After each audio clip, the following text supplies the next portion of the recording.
শুরুতেই সূরাতুত তিনের কয়েকটা আয়াত তেলাওয়াত করেছি। এটা কালামুল্লাহ মাজিদের 95 নাম্বার সূরা। এই সূরাটা মাক্কাতুল মুকাররমাতে নাজিল হয়েছে। এই সূরার আয়াত সংখ্যা 8টা।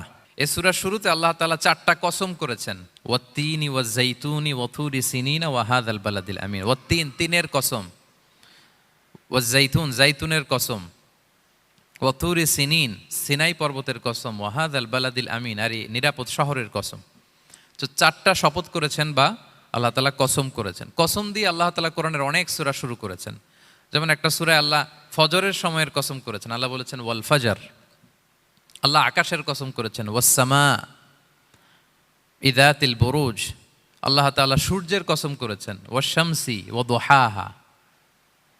এভাবে আল্লাহ তাআলা তার সৃষ্টির অনেক কিছুর কসম করে গুরুত্বপূর্ণ কোনো মেসেজ বা বার্তা আমাদের সামনে হাজির করেন। তো এই সূরাতে আল্লাহ তাআলা